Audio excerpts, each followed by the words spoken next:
kumpipa te khatna bungni Davidin Solomon athuhil nananung Juan David si ini ding ahong nai ta a atapa Solomon thu apia hi leitung pum pi lampia kapai sam dia nang hat takle pasal phatakin omin nathil hi pe uma le naki he na lam pe uma a nalam zan the na ding in mosi dan a gel a hi bang in topa na pathian in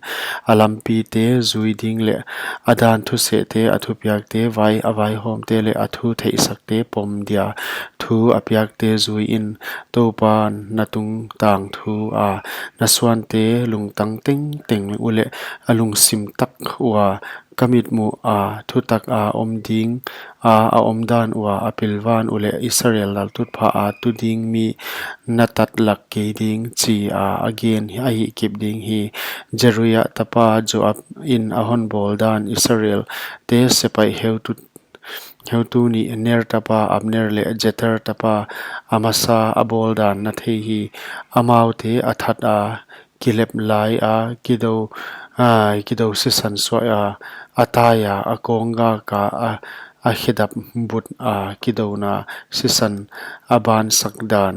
huchi in pha na sakdan bang in hi in la alua kel sampo in hana lungwang takin tum sakken gilead mi barzilai utapate tunga hepi na hi langin na do kana an meeting in tel sakin na unaw Absalom apan katay manglay in kakyang a ahongal a ngay in bahurim mi Benjamin Swan Jeratapa Shimei na kyanga a omhi aman mahaniam a kaholay in hamse ho ilopi ahon lo khumhi himale Jordan a ahong don ding in ahong kwan hi waya nam sao in ahon that in kahon that ki ding chin to pa min lo in akyang a kanakichiam hi huchi in mo lo in zo koiken mipil na hingala atunga bang chi in na hi dia chi a hi le na thei mai ding alua kel sampo in sisan to hana natum sak ding a hi achi hi David si na David bel apute kyanga ai musam ta a David khopia avoi uhi Israel te tunga David lal sung kum som li a hi Hebrona kum som Hebrona kum sagi alala Jerusalem kum som thum le thum alal hi apa David lal tut pha Solomon atua huchin agam nak pi taka hi kapin ahong omta hi Adonijah sina Juan Solomon nu Betseba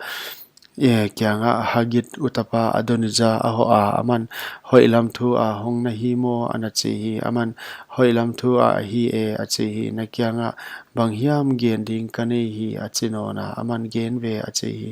aman lalgam ke a hi ta chi le Israel teng in leng kompi pa ding in ke hon engi ge u chi na thei hi himale ka unaw pa a ding in lalgam heya a oma to pa se dan in ka unaw pa ahong hita hi tu in thil khat nget ding ka hon nei hi hon nial ken achi hi aman akyanga gen di ve achi hi aman happy in kumpi pa Solomon hon hopi sakin la nathu sel loading a hingala tsunami abisak zi ding in hon nei sakin achi hi Betsabaya in hile ake kumpi pa ka hon na hopi sak ding achi hi Betsabaya in Adonijah adia kumpi pa Solomon hopi ding in akyanga ahota hi ama amuding in kumpi pa adinga ama akun hi alal tut pha atuta hi kumpi pa nu ading in lal tut pha ako isaka ataklama atu hi thil neu chikhat ka hon ngien ut hi hon nial ma ken achi hi kumpi pa na kyanga nu hon ngien ve hon phal sa lo ki ka hon phal sak lo ki ding achi hi aman tsunami abisak na unaw pa Adonijah zi ding in nei sakin achi hi kumpi pa Solomon in ladong in adonga nu ka kyanga bang chidana tsunami abisak Adonijah adia ngien hi a oi gamleng nyat sak wang lak tan la ama ka u avo oi ba ama ading le siampu abia thar le jeruya tapa jo ab ading in leng ngien tan la achi hi kumpi pa Solomon in to pa min lawin Adonijah thil nget in ama tunga si na thu gen a hi ke him le to pa in alo honlo mai hen hoi sang thupi zo in leng topa athu chiam bang a hon hi kip kapa David laltut pha a hon tu sak in kwan honna phu hiak sakpa a hin bang in kagen a hi aduniza tu ni ma asi sak nge ding a hi chi na ki chiam ta hi huchin kompipa Solomon in joida tapa benaya asola ama avasuala athatta hi abiathar hol mang na le joab si na siampu abiathar kyanga kompipan ana thot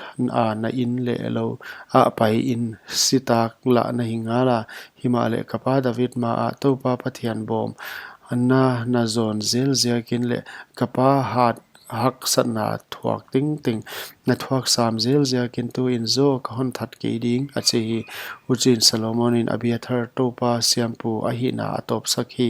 huai topan shilo eli in kwante tung tang thu again atang tun theina ding ahi huai thu Joab kyang ahong tung a Absalom lama Joab apang keina Adonijah lama apang hi Joab topa puanina ataya mai tam ki alen hi topa puanina Joab ataya ngain mai tam bula om chi in kompipa Solomon ahilu hi kompipa Solomon in Jehoiada tapa benaya avaswal sakin china sol hi benaya vaswalin china sol hi benaya topa puanina aho towa akyanga kompipa hongpot khia hi achi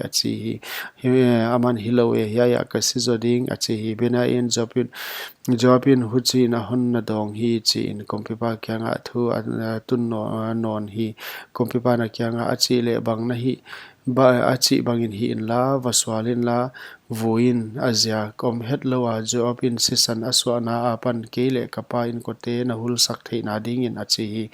ama sanga kizenzo le hoizo mini nertapa abner Israel te sepai heutu le jether tapa amasa judate sepai heutu pa kapa David thei lowa suala anam sawa atha ziakin topan alutanga se asisan akik sak non ding hi hoi ziakin asisanu Joab lutunga aswante tung lutunga tang ton in akik non dia David le aswante le ain kote le alal tut pha tung topa pan lungmuan na tang ton in omni lo ding achi hi Shimei sina huchi in Jehoiada tapa benaya avaho tau in avaswala athatai huchin gamdaya ama in ma voina om hi kompipan sepaite tung asikin Jehoiada tapa benaya apang sakhi kompipan Abiathar sikin siampu zadok apang sakhi kompipan Shimei asam saka akyanga Jerusalem in kilam in la huaya teng in la huaya pan koidang ma potken napot ni kidron lui nakan ni in na singe nge ding chi thein na se san nang ma lutung ma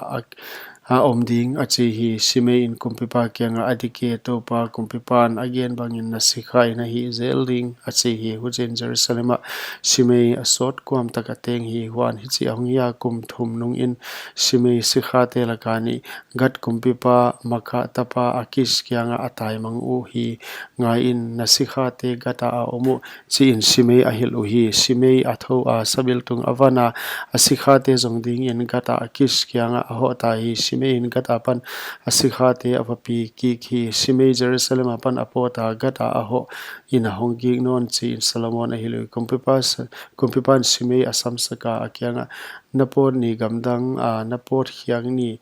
in na singe nge ding chi in topa min lo kahon hon kichiam sak in kahon thei sak ahi keimo nangma in leng kakyanga nathugen kazak ahoi hi na chi hi bangzia ka topa kichiam na le kahon thupiak zuilo na hiya achi hi kompipa ma in Shimei kyanga nalung tang sungil gi lo dan kapa David tunga nagam tadan te na thei vekhi huchi in topa na gelo na nangma lutung ngeya akik sagnon ding kompipa Solomon walzolina omdia David laltut pha topa ma atang tonin hi ki pahiding achi hi huchin kompipan Jehoiada tapa banaya thu apia hi ama akwana avaswala athatta hi huchi in gam Solomon khuta hi kipin aom ta hi